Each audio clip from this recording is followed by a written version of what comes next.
I was born here in 1940, and my mom and dad lived out south of town on my grandparents' place. And then in 1943, we got one of the farms out here at Dice, lived east of Dice, about 2 miles out of the center here. In my family, Yes. there was only 12 of us. So a little family. Yes.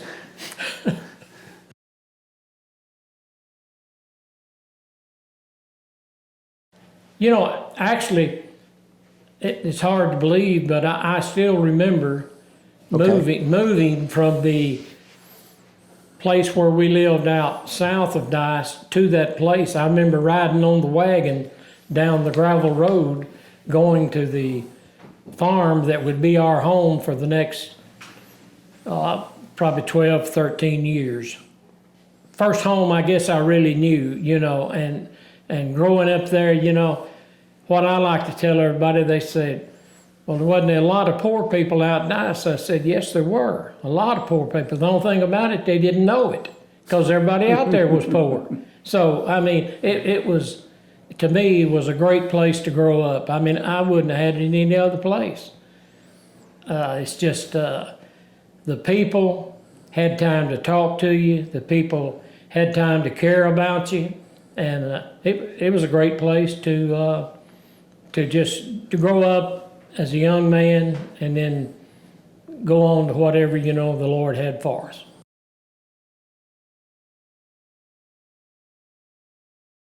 You know, here at Dice back in the late 40s and probably even into the early 50s, they had a skating ring here at Dice where the kids could go and meet, skate.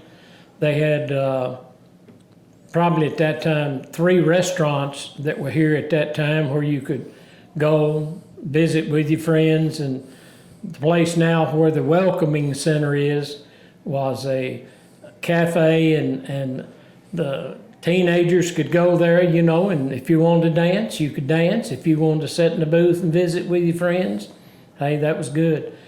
Back in those days, where the circle here of the center is then, on the weekends, you couldn't hardly find a parking place. You know, there were so many kids, of course, telling you that there was 12 in my family besides my mom and dad, although all of us wasn't at home at the same time for sure, but it was just, it was a great place to be and a great place to grow up. My dad attended the Masonic Lodge Hall as you come into town here now. Used to be the Methodist Church, and that's where my dad and my mom went to church, and where I went to church there for a little bit. The family was the Maddoxes that lived out on what is Highway 14 out there now. They had a 40-acre farm like we did. Half a mile down from where I live, there was the Linton family, and 2 of those boys were in the same class that I graduated from here at Dice in 1959. And it was just the class that graduated in 59. We still, when they have the reunions here at Dice, probably have more people and have for years than any other class. We were a real close class. And I think probably in the graduating class was, I'm going to guess 30, 29 to 30. Several have passed away now, but still, we still have a great camaraderie with each other, and it's just been, like I said, it's a great place to grow up.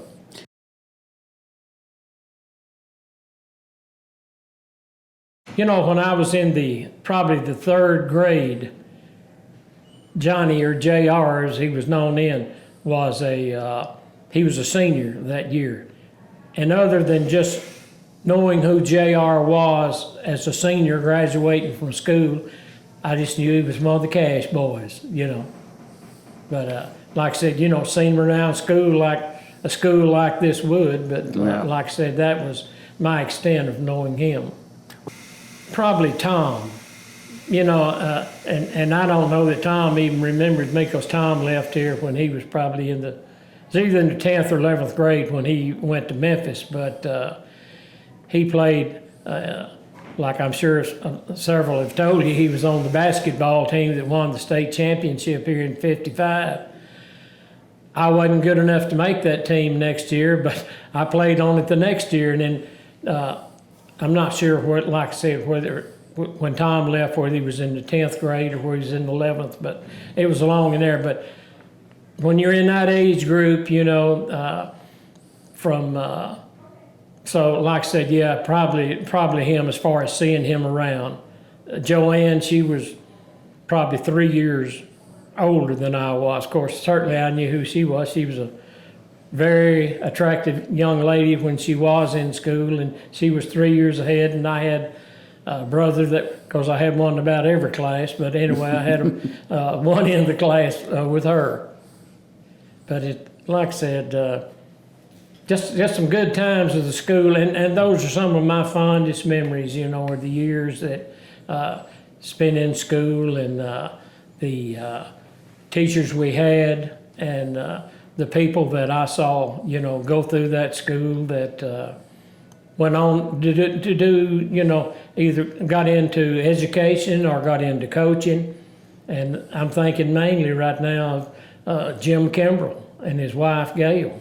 They, both of those, I was trying to think exactly the year that Jimmy graduated, but probably the years after he graduated when he was in administration and being superintendent at different schools. And to me, it just shows you, you know, if a person is willing to apply themselves, good things can happen.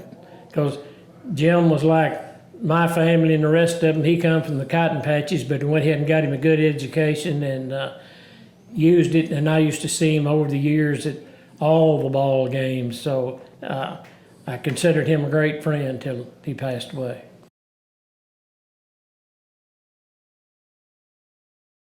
After graduation, I was had to go into the military for 6 months active duty. When I come back, I went to work for the Arkansas Highway Department Engineering Office in Osceola, and 33 years later, I retired from there. Great place to work and some great people. I lived here at Nice till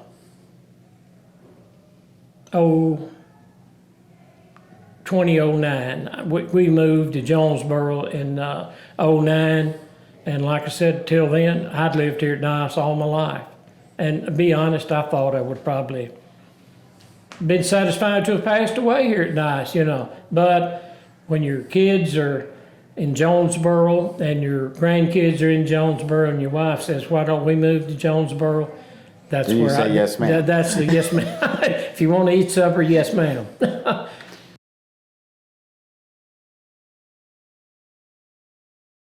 When I was probably in my early teens, here at Nice, they had what they call a split year, where you would start the school and then you would go about 6 weeks, and then you would take 6 weeks off from school. School was completely shut down.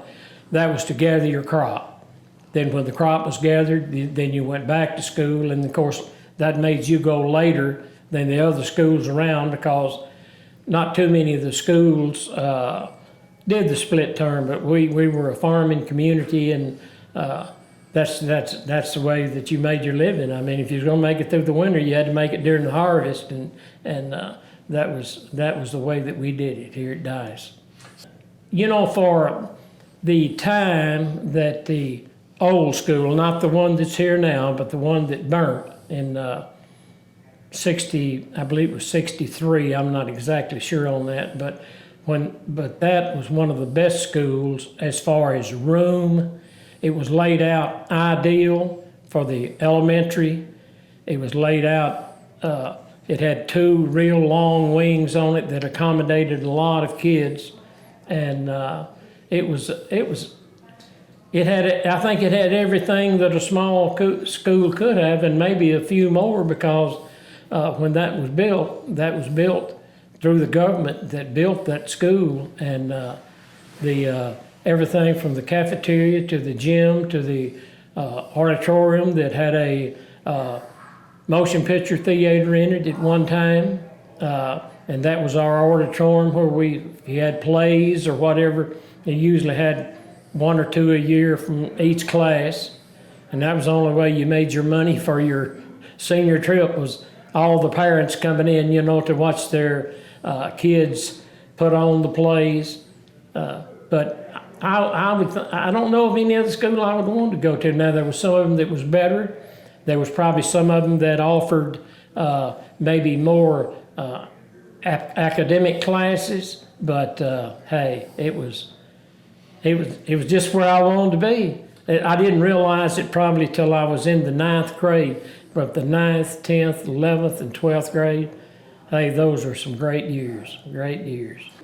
When DICE was first set up here, I guess they knew how many people was probably going to be here, and they didn't think the school that was here would hold that amount of kids. So they had either 2 or 3 outlaying schools, what we would call a elementary school now, in a bigger place where they're scattered all over, like a place like Jonesboro. And then when you get into the 9th, 10th, 11th, and 12th grade, then you come into the main school.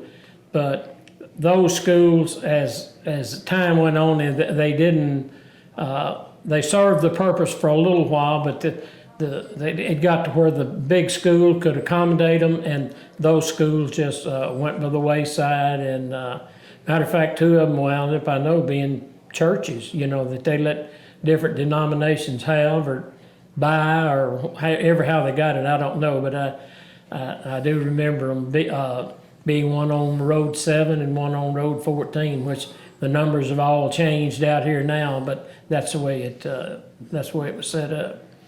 Lynn Cox, who wound up being superintendent here at DICE, when I started out, Lynn was a teacher, and then Lynn was a principal. But even when he was principal, he still taught a couple of classes of health and something else. Plus, my senior year, he was also the head basketball coach. It wasn't like a lot of the schools are today, where you've got 6, 7 guys, on the sidelines for football and 3 or 4 for basketball. Usually, one coach would coach probably the junior high boys, the senior high boys, and one would coach the junior high girls and the senior high girls. So we were probably at 2.